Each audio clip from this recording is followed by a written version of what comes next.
요한복음 14장, 15장, 16장 다락방 훈화라는 타이틀이 붙여져 있죠. 예수님이 최후의 만찬 자리에서 제자들에게 하신 교훈의 내용들입니다. 이 다락방 훈화 직후에 예수님께서 제자들과 함께 겟세마네라고 하는 곳으로 이동을 하십니다. 1절, 2절에 보면은 예수께서 이 말씀을 하시고 다락방 훈화를 마친 후에 제자들과 함께 기드론 시내 건너편으로 나가시니 그곳에 동산이 있는데 제자들과 함께 들어가시니라. 그곳은 가끔 예수께서 제자들과 모이시는 곳이므로 예수를 파는 유다도 그곳을 알더라. 겟세마네 동산, 예루살렘 동편 맞은편 산에 있는 산기슭의 이름입니다. 기드론 시내라고 하는 골짜기를 가운데 두고 예루살렘 성과 겟세마네 동산은 서로 마주보고 있는 곳입니다. 겟세마네라는 이름은 기름을 짜는 틀, 기름틀, 오일 프레스라는 뜻입니다. 이곳에 감람나무가 많이 있어서 감람 기름을 짜는 틀이 그곳에 있었던 것 같습니다. 겟세마네는 예수님의 생애에 아주 중요한 장소입니다. 겟세마네 동산에서 예수님은 때로는 기도하시고 쉬기도 하시고 잠도 주무시고 제자들과 같이 회합을 하는 모임의 장소였습니다. 복음서에 보면은 예수님께서 이 고난주간 이외에 어느 집에서 주무셨다는 말씀이 거의 없습니다. 아마 이와 같은 처소가 예수님이 쉬시고 때로는 주무시는 처소였던 것 같습니다. 여우도 굴이 있고 공중의 새도 둥지가 있는데 나는 머리 둘 곳이 없구나. 주님 그렇게 말씀하셨죠. 겟세마네는 바로 예수님의 이런 야외에 있는 예수님의 거처나 다름없는 처소였어요. 이 겟세마네 동산이 지니는 영적인 의미가 상당히 큽니다. 첫째로 겟세마네는 고난의 장소입니다. 겟세마네라는 이름 자체가 짜낸다는 의미가 있어요. 예수님 생애에 있어서 겟세마네는 대단한 고난의 처소지요.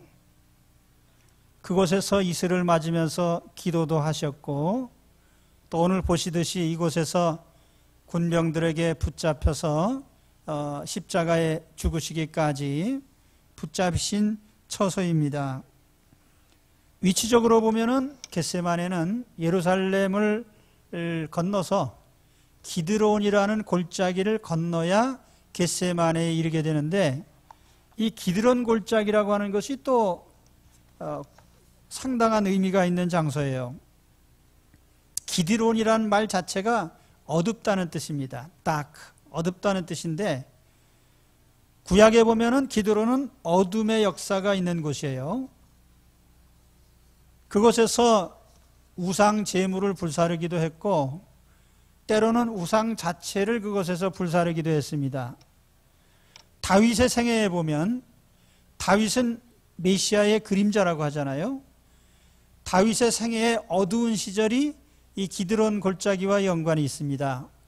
바로 친아들인 압살롬에게 반역을 당해서 피난을 갈 적에 기드론 골짜기를 건너갔고 또 그 반역 사건으로 말미암아 반역의 주동자였던 압살롬은 말을 타고 가다가 머리채가 나무에 매달려서 요압의 칼에 의해서 죽임을 당하고 또 반역을 뒷받침했던 아히도벨이라고 하는 모사는 바로 이 반역 사건으로 말미암아 스스로 목숨을 끊는 비극적인 역사가 있습니다.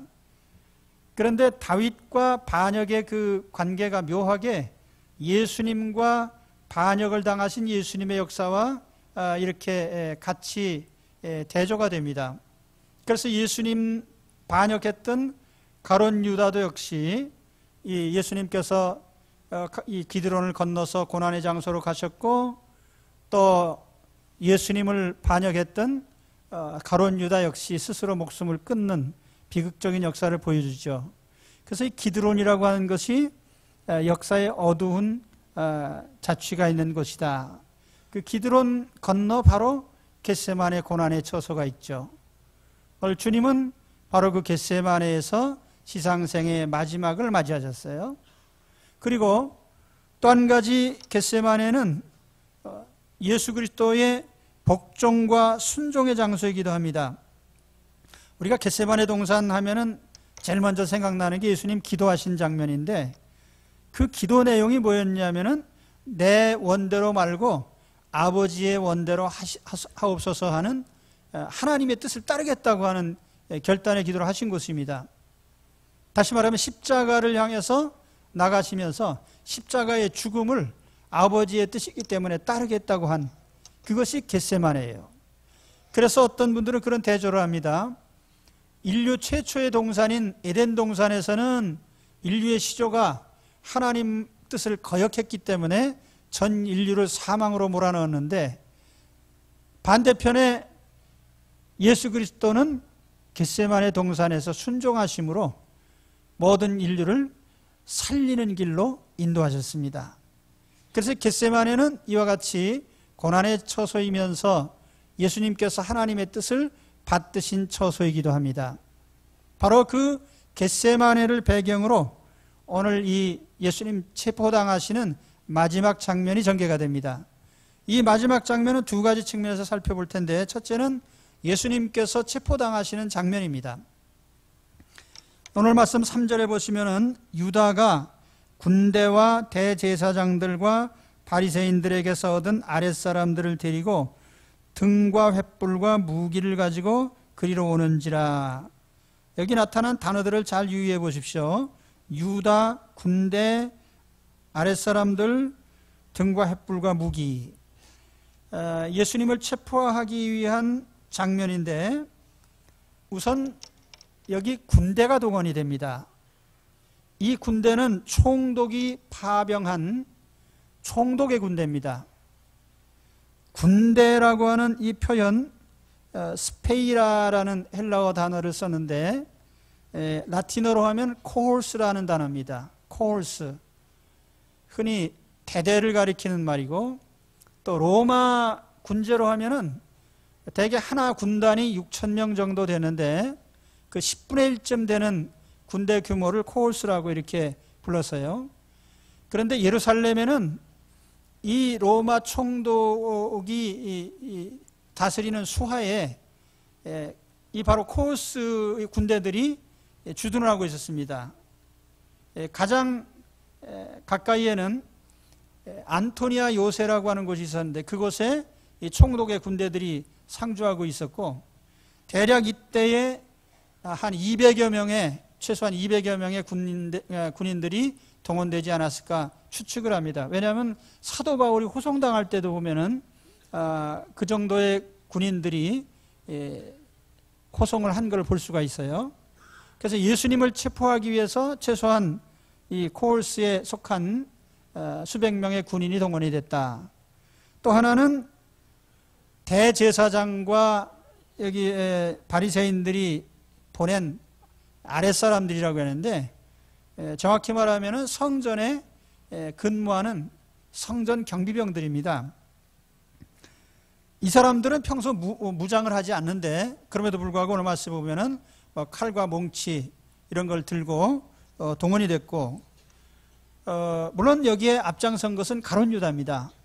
가룟 유다는 예수님이 누구인지 예수님 체포할 적에 이 사람이 예수다라고 알려주기 위해서 앞장서서 갔고, 마지막에는 예수님과 입맞춤을 함으로써 이분이 예수다라고 하는 것을 군병들에게 알려줬던 것입니다. 이 군병들이 칼과 몽치, 곤봉, 횃불 이런 걸로 무장을 했어요. 특히 여기 횃불에 우리가 주목을 하는데, 이 당시가 시간적으로는 보름달입니다. 그래서 대낮같이 밝은데 왜 햇빛을 또 들고 갔을까? 만일 예수님이 어디에 피하여 숨는다면 수색을 하겠다는 뜻이에요. 그래서 사실 이 예수님을 체포할 당시에 이 동원된 상황을 보면은 무슨 일이 있어도 이날 저녁에는 예수를 꼭 체포하겠다는 그런 뜻으로 군인과 공회 또 거기에 담당자들이 다 작심을 하고 달려든 것입니다. 근데 문제는 이 체포하러 온 사람들이 아니라 예수 그리스도 자신의 모습입니다. 예수님은 이들에게 대해서 어떤 대응을 하셨을까요? 전혀 대항하거나 대적하지 않고요. 오히려 당당하게 체포당하셨습니다. 어떤 면에서는 스스로 잡혀주셨어요. 그래서 오늘 말씀 4절에서 6절 말씀 보면은 예수께서 그 당할 일을 다 아시고 이 당할 일을 다 아셨다고 합니다. 예수 그리스도께서 기도하실 때부터 벌써 이 땅에 오셔서 생애가 다 그렇지만은 이제 자기가 체포당할 때가 온 것을 아시고 군대가 동원되고 공회원들이 하수인들을 보내고 또 상황이 이렇게 전개되는 것을 시시각각으로 다 알고 계셨어요. 그런 가운데 예수님께서 또 묻습니다. 너희가 누구를 찾느냐? 군병들이 물어본 게 아니에요. 누가 예수냐 이렇게 묻지 않고 예수님이 먼저 너희가 누구를 찾느냐 이렇게 물으셨어요. 그래서 나사렛 예수라 하니까 내가 예수다. 내가 나사렛 예수다. 내가 그니라. 오늘 말씀의 핵심적인 구절입니다. 내가 그니라. 바로 나다. 내가 그니라 할 때에 그들이 물러가서 땅에 엎드러지는지라. 이에 다시 누구를 찾느냐고 물으신데 그들이 말하되 나사렛 예수라 하거늘. 예수님이 내가 그니라 하실 때 로마 군병들이 뒤로 나가 자빠졌습니다.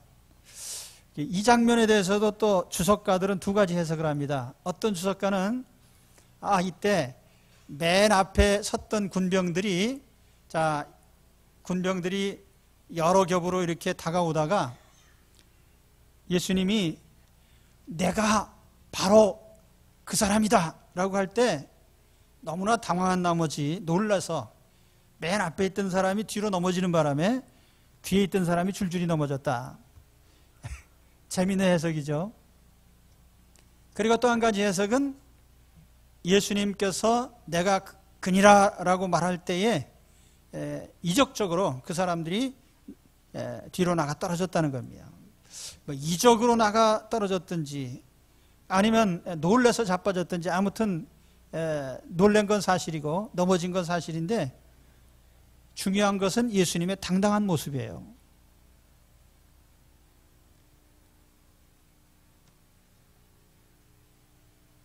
예수님이 왜 스스로 그렇게 말씀하셨을까요?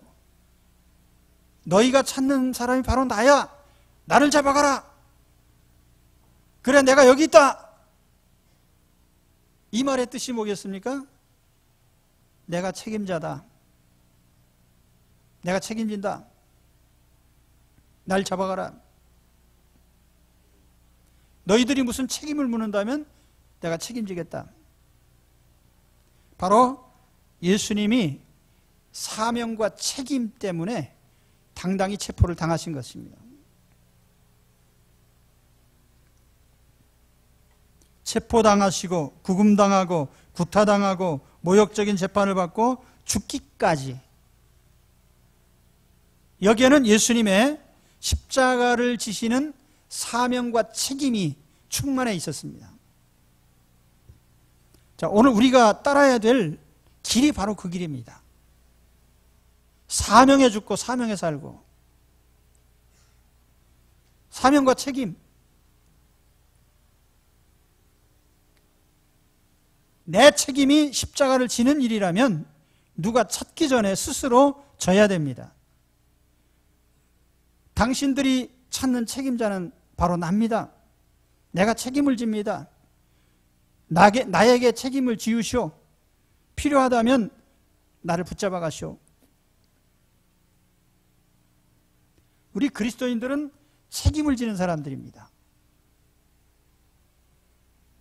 사회적 책임, 국가적 책임, 교회적 책임, 내 개인의 삶에 대한 책임. 바클레이라는 주석가는 이런 얘기를 한 바가 있습니다. 역사적으로 예수 믿는 사람이 어떤 책임을 져왔는지에 대해서 환자와 노인, 가난한 자들을 돌아보는 일은 기독교에서 시작이 됐다. 기독교가 등장할 때까지 병원은 없었다. 아리스토텔레스는 이상국가의 법률에 대해서 이런 말을 했다. 장애자인 자식을 키우는 일은 법률에 의해 금지되어야 한다. 아리스토텔레스가 대단한 성현으로 알려져 있지만 장애인은 없애버려야 된다고 했어요. 파라오는 농경에 대한 규칙을 말하는 가운데 일을 할 수 없게 된 늙은 노예는 밖에 버려서 죽게 하면 된다. 망가진 농기구를 쓰레기장에 버리듯이 그렇게 권고를 했습니다. 기독교 윤리를 제거해버리면 복지국가도 없어질 것이다. 독일에서 기독교를 제거함과 동시에 노인은 가스실에서 마쳤고 환자와 가난한 사람은 의학실험에 사용되었으며 유태인은 무수히 고문을 받고 죽었다. 언론 및 양심의 자유는 기독교에 속한 것이다. 이러한 자유들을 획득한 모체는 교회였다. 기독교를 떼어내보아라. 그러한 자유들도 또한 떨어져 나갈 것이다. 러시아는 기독교를 제거한 후에 야당이 존재하지 못했고 정부를 비판하는 일은 자살행위가 되었다. 오늘날 특권만 바라고 책임을 좋아하지 않는 사람들이 참으로 많다. 기독교 문명의 특권을 누리기를 바라는 사람들은 과연 자기가 문명을 기독교적인 것으로 유지하도록 노력하고 있는지 스스로 물어봐야 된다. 기독교는 사회적 책임을 져온 종교입니다. 누가 뭐라고 해도요. 그것이 기독교 정신입니다. 이 세상은 이기적입니다. 책임을 안 지려고 하죠. 청문회 단골 메뉴가 뭡니까? 세금 책임 안 진 거, 군대 책임 안 진 거, 무슨 의무이행 안 한 거. 의무이행을 안 하고서도 충분히 부자도 될 수 있고 출세도 할 수 있고 다 할 수 있죠.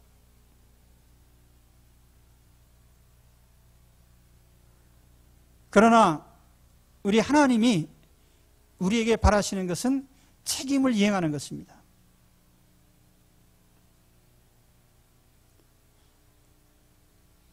나는 하나님 말씀을 전하는 것이 책임이기 때문에 말씀 전하는 것에 대해서는 열심히 전하려고 합니다. 이게 내 책임이니까요. 듣고 안 듣는 것은 듣는 사람의 결정사항이고요.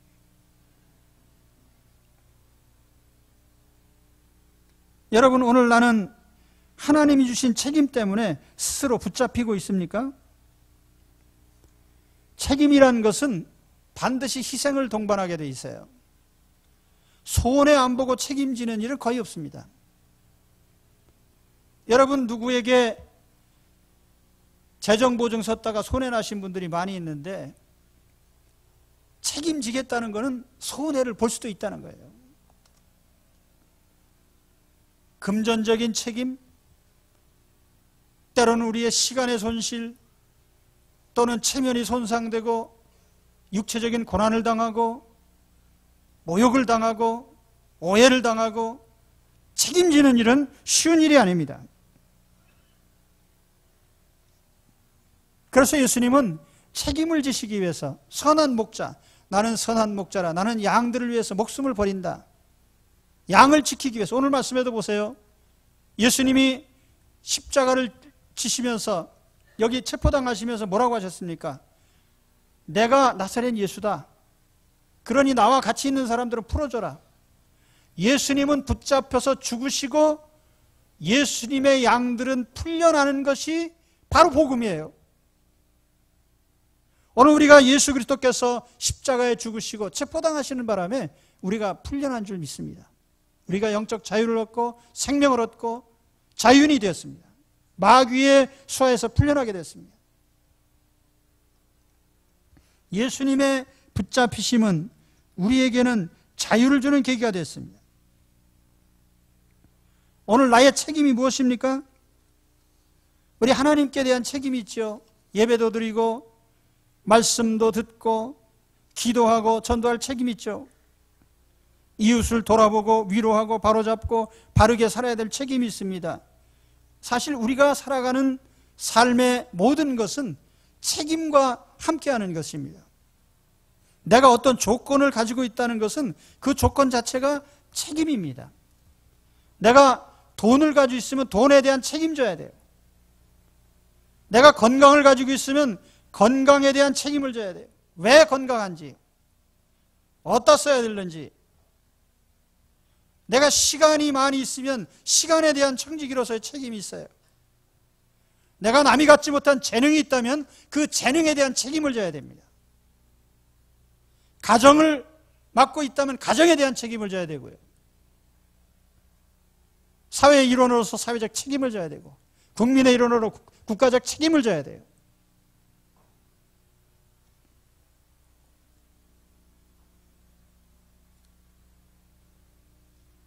내가 살아있는 것 자체도 생명에 대한 책임을 지는 일입니다.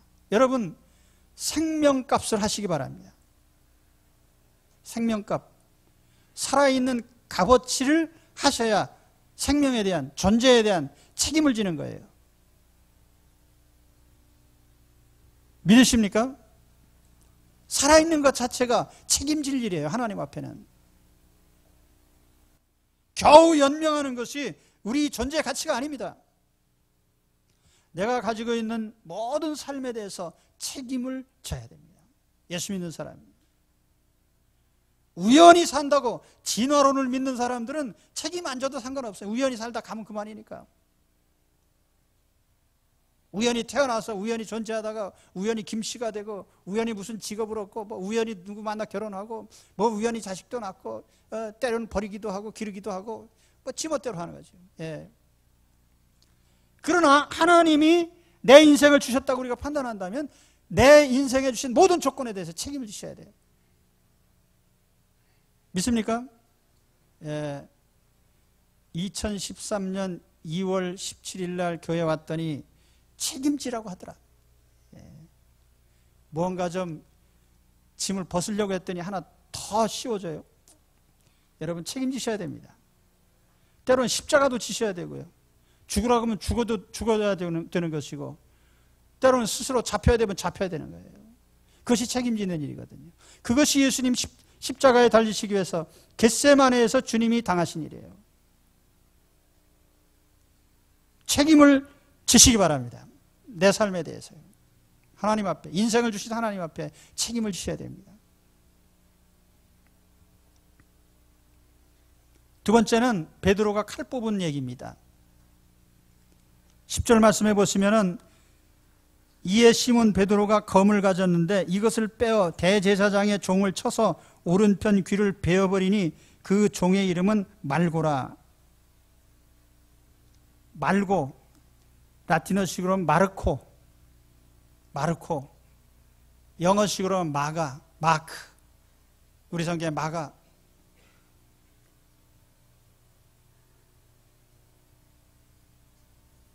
제레미야스라는 분에 의하면은 6월절에 칼을 휴대하는 것은 금지되어 있지만 장식용 칼은 허용이 됐다고 그래요.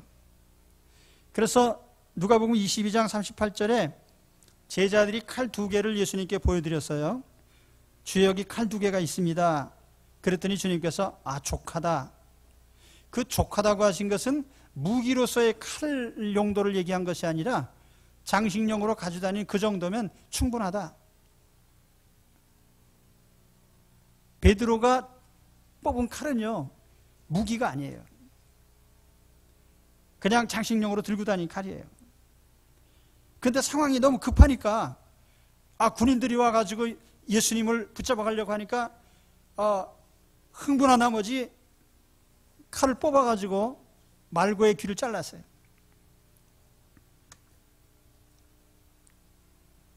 이 베드로의 행동에 대해서도 여러 가지 해석이 있습니다. 원래 주석가들은 상상하는 것이 직업이니까 이때 베드로가 어떤 마음가짐으로 칼을 뽑아서 말고의 귀를 잘랐을까? 그래서 어떤 사람은 또 이렇게 의미를 부여해요. 그 말고란 사람은 대제사장의 하인이에요. 그래서 대제사장은 몸에 흠집이 있으면 안 되거든요. 그래서 대제사장을 그 자리에서 쫓아내려면 귀를 자르면 눈에 가장 잘 띄는 흠집이 있기 때문에 대제사장에서 쫓겨납니다. 대제사장을 직접적으로 위하진 못했지만 대제사장의 하인의 귀를 자름으로써 대제사장에게 모독을 줬다. 이게 베드로의 의도다 이렇게 얘기를 하는데, 제가 볼 때는 베드로가 그렇게 용의주도한 사람이 아니거든요. 그저 그 자리에서 흥분해가지고 찔렀는데, 이게 제가 생각을 해봤는데 귀를 자르는 게 쉬운 일일까? 장신경 칼 가지고. 이게 쉬운 일 아니에요. 여러분 그 짐승 잡아보신 적 있습니까? 제가 닭 한번 잡아보다가 한 30분간 닭 잡으려고 하는데 결국 닭을 죽이질 못했어요. 칼 가지고는 식칼 가지고 나가서. 근데 장식용 칼로 귀를 자른다. 이걸 잡아당기고 정식으로 탁 해서 해야 이게 자르질까 말까 한데, 그래서 어떤 사람이 그래요. 목을 겨누고 온 힘을 다해서 칼을 휘둘렀는데 겨우 귀를 잘랐다. 그게 맞는 말인 것 같아요. 아무튼 이 일에 대해서 주님께서 뭐라고 하셨냐면은 칼을 칼집에 도로 꽂아라. 그리고 다른 성경에 보면은 칼로 일어난 자는 칼로 망한다. 그 말이 붙어져 있습니다. 유명한 말씀이죠. 칼을 칼집에 꽂아라. 여러분, 예수 믿는 사람들을 절대로 칼을 써서는 안 됩니다. 남을 공격하지 말라는 얘기예요. 칼 빼지 마십시오. 칼을 쓰지 말아야 될 세 가지 이유가 있습니다. 첫째는 예수님은 칼로 공격하러 온 분이 아니라 십자가에서 죽으러 오신 분이에요. 남을 죽이는 것이 그리스도인의 목적이 아니라 내가 죽고 남을 살리는 것이 그리스도인의 목표입니다. 여기 잔이란 말을 하셨죠. 주님께서 아버지께서 주신 잔을 내가 마시지 아니하겠느냐? 잔. 이 잔은 고난을 의미하고, 구약 성경에 주로 이 잔이란 표현은 고난을 의미하고 예수님에게는 십자가 죽음을 의미하는 말입니다. 아버지께서 십자가에 죽으라고 하시는데 내가 죽어야 되지 않겠냐? 근데 너는 어떻게 남을 죽이려고 하느냐? 내가 죽어야지. 그래서 어떤 분은 이 베드로의 칼을 반역의 검이라고 그랬어요. 하나님의 뜻을 잘 알지 못하고 칼을 쓰지 말아야 되는데 칼을 썼기 때문에. 마태복음 26장 53절에 주님이 이런 말씀하십니다. 너는 내가 아버지께 구하여 12영 더 되는 천사를 보내시게 할 수 없는 줄로 아느냐? 내가 만일 그렇게 하면 이런 일이 있으리라 한 성경이 어떻게 이루어지겠느냐? 나의 뜻을 관철하려고 할 것이 아니라 하나님 뜻을 관철하려고 해야 됩니다. 나의 뜻은 내가 살고 남을 찌르는 것이 내 뜻인지는 몰라도 하나님의 뜻은 내가 죽고 남을 살리는 것이 하나님의 뜻이기 때문에 우리는 어느 경우에도 내가 살기 위해서 칼을 뽑을 수는 없습니다. 그것이 그리스도인의 삶이에요. 예수 괜히 믿었네 이거. 그것이 그리스도인의 길이에요. 내가 살기 위해서 남을 죽일 수는 없는 것이 그리스도인입니다. 남을 살리기 위해서 내가 죽을 수는 있어요. 그것이 그리스도인의 길이에요. 믿습니까? 오늘 내가 부딪힌 문제 가운데 남을 죽여야만 살아날 일이 있습니까? 입장을 바꿔서 내가 죽어야 됩니다. 왜냐하면 그것이 하나님 뜻이니까요. 그렇게 하면 하나님의 뜻이 이루어집니다. 그 다음에 두 번째, 칼을 뽑지 말아야 될 이유는 이 전쟁이 영적 전쟁이기 때문에 그래요. 영적 싸움은 칼로 하는 게 아닙니다. 마귀와의 싸움, 죄와의 싸움, 이거 칼 뽑아가지고 될 일이 아니에요.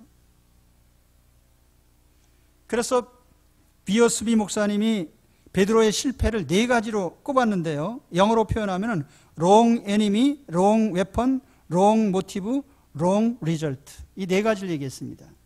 잘못된 적, 잘못된 무기, 잘못된 동기, 잘못된 결과.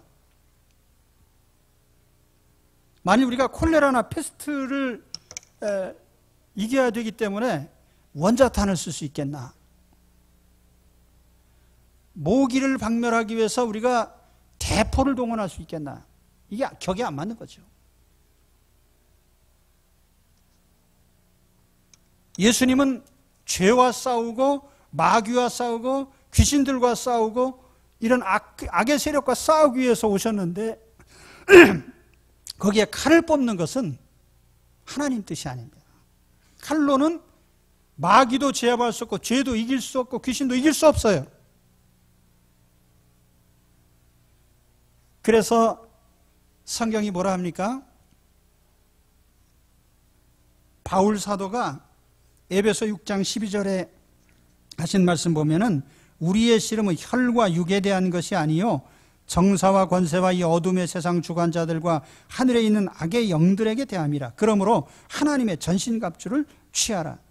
서서 진리로 너희 허리띠를 띠고 의의 흉배를 붙이고 복음에 예비한 신을 신고 믿음의 방패를 가지고, 그리고 우리가 공격할 수 있는 무기가 있는데 말씀의 검, 성령의 검을 가져라. 말씀의 검, 성령의 검. 하나님의 영, 성령이 주시는 성령의 능력을 가져라 그 말이에요. 여러분 눈에 보이는 칼 대신에, 인간적 수단 대신에 성령의 검을 가지시기 바랍니다. 또 하나님 말씀의 검을 가지셔야 돼요. 하나님 말씀이 우리가 악한 영과 죄를 이기는 무기입니다. 예수님이 마귀가 와서 시험할 때 예수님이 한 번도 다른 것을 사용한 적이 없습니다. 일러스되 하나님께서 말씀하신 하나님 말씀을 무기로 해서 마귀를 물리쳤어요. 인간적 논리가 아니에요.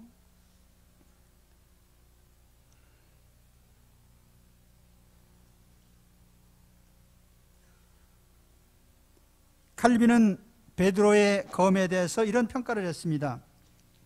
베드로가 칼로 자기의 믿음을 증명하려 한 것은 매우 경솔한 짓이었다. 믿음은 그의 혀로 증명됐어야 했다.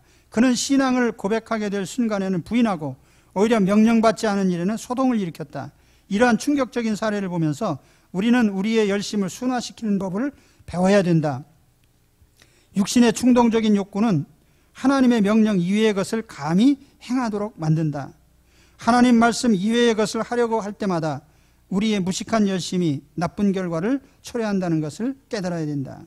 진정한 용기는 칼에 있지 않고 십자가에 있습니다. 예수님께서 이 말고의 귀를 도로 붙여주셨어요. 그 말고의 입장에서 생각하면은 아마 몇 번 놀랐을 거예요. 제가 이 상상을 해봤는데, 예수님 붙잡으러 의미도 모르고 덤벙덤벙 따라갔다가 수제자 베드로가 칼 뽑는 바람에 귀가 날아갔단 말이에요. 삽시간에. 여러분 같으면 어떻게 생각하십니까? 굉장히 놀랐을 거 아니에요. 갑자기 갔다 막 누가 달려들어서 귀를 잘라버렸으니. 근데 또 놀랐단 말이에요. 예수님께서 이걸 또 말짱하게 도로 붙여주셨어요. 잘려서 놀래고 도로 붙여서 놀래고. 그래서 제 짐작인데, 이게 성경에는 없는 얘기예요. 이 말고가 예수님의 이런 치유를 받은 후에 아마 나중에 회개하고 혹시 예수를 믿지 않았을까? 그런 사람이 어디 있어요? 귀 잘렸다 도로 붙은 사람이 있어요? 성경 하나밖에 없지.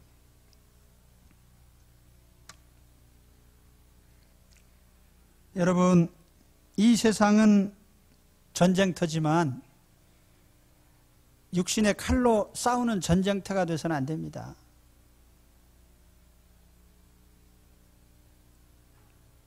우리가 쓸 수 있는 칼은 성령의 검, 말씀의 검밖에 없고요.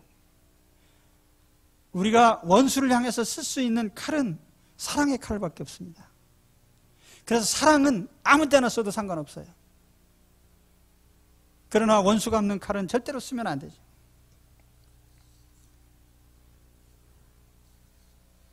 영적 전쟁이라는 거 잊지 마십시오.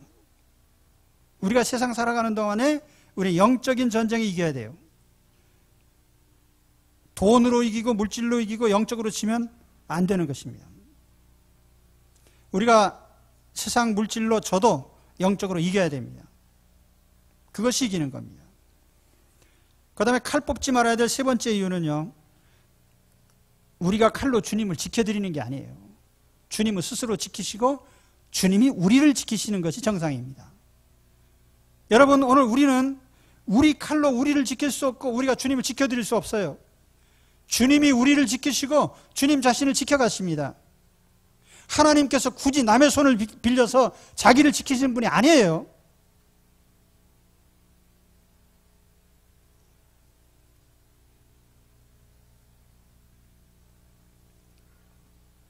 우리 기독교 역사를 보면 감히 주님의 나라를 인간이 지킨다는 잘못된 자만심에 망한 사례가 있죠. 바로 십자군입니다. 십자군? 우리가 그래서 십자군 그러면 아주 정의로워 보이지만, 하나님께서 하나님의 교회가 부패할 때에 하나님 징계를 내리시는데, 하나님의 징계를 감히 인간 군대로 이길 수가 있어요? 안 되는 일이에요. 제가 터키에 가서 한 주간 돌아다니면서 내내 실망해가지고요, 재미도 없더라고요. 거기가 사도 바울이 평생 바쳐가지고 얼마나 많은 도시를 돌아다니면서 거기서 돌에 맞아 죽을 뻔하면서 복음 증거하면서, 그래서 터키가 한때는요 기독교 중심지였어요. 콘스탄티노플 여러분 아시잖아요. 313년 기독교 공인 이후에 콘스탄티노플이 한때는 기독교 중심지였습니다. 그 지금의 이스탄불이에요. 지금 가면은 기독교 성당은 하나도 없고 다 회교 사원만 있습니다. 터키 통틀어서 예수 믿는 사람이 몇백 명인지 알 수도 없어요. 다 없어졌어요. 교회도 없어지고 성도도 없어지고. 왜 그렇게 됐죠? 십자군이라는 명목상 십자가 내세운 이 군대가 가지고 웬간 만행을 다 저질렀어요. 약탈하고 뺏고 불방어하고.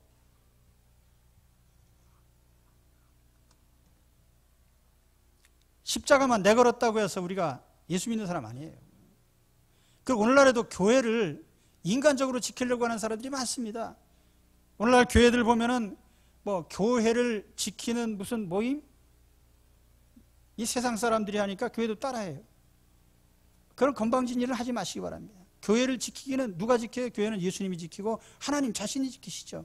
하나님이 만일 돌아가시고 하나님 없다고 하면은 지킬 능력이 없어서 인간이 지키지만, 하나님이 살아계시고 예수님이 살아계시다면 인간이 지키는 게 아닙니다. 여러분, 사람은 칼을 뽑아도 문제 해결을 못해요. 여러분, 칼 뽑아가지고 문제 해결된 게 있습니까? 북한 정권이 아무리 핵무기를 쓰다가 핵하면서 망한 경우는 있어요. 그래서 함짝에도 못 쓰는 무기입니다. 핵무기는. 인류가 핵무기를 다시 쓰면 핵무기를 쓴 사람은 반드시 핵무기로 보복하도록 되어 있어요. 세계적인 합의입니다. 그게. 그걸 뭐로 만들어요? 칼을 가지고 일어난 사람은 칼로 망합니다. 주님이 하신 말씀이에요. 주님은 주님 스스로를 지키시고 하나님의 백성을 지키시고 하나님의 교회를 지켜가십니다. 그것이 교회 역사예요. 자, 오늘 그래서 우리는 절대로 칼 뽑지 말자. 오늘 칼 뽑고 싶은 생각이 굴뚝 같아야 돼요. 나는 평생 칼을 쓰지 않겠다는 맹세를 하셔야 돼요. 누구를 공격하고, 예? 칼로는 해결될 게 없습니다. 칼 쓰지 마십시오. 예수 믿는 사람 항상 사랑의 칼만 쓰시고, 말씀의 검, 영적 전쟁이니까 성령의 검만 쓰세요. 아멘. 예, 큰 소리로. 자, 오늘 제가 겟세마네 얘기하면서 두 가지 얘기를 했습니다. 겟세마네는 고난에 처서요, 예수님 십자가 지시기로 결단하신 사명의 처소라고 말씀드렸습니다. 그곳에서 예수님은 십자가 지는 책임을 완수하셨습니다. 우리 예수 믿는 사람들은 책임지는 사람들이다. 내가 살아있는 것 자체, 내 삶 자체, 내 삶의 조건들 다 그것이 하나님께서 해야 될 책임이다. 그래서 우리 예수 믿는 사람은 책임을 지셔야 됩니다. 자기 삶에 대한 책임. 또 한 가지는 베드로가 칼 뽑았다가 도로 칼집에 넣었습니다. 칼로 잘랐던 귀는 도로 붙여주셨습니다. 그러니까 주님만 괜히 번거롭게 해드린 거예요. 그 바쁜 자리에서요. 그래서 오늘 우리는 칼을 쓰지 말자는 거죠. 칼 안 써도 하나님께서 오늘 우리의 생명과 영혼과 육신과 가정과 우리의 삶과 머리카락 하나까지 충분히 지켜주실 수 있습니다.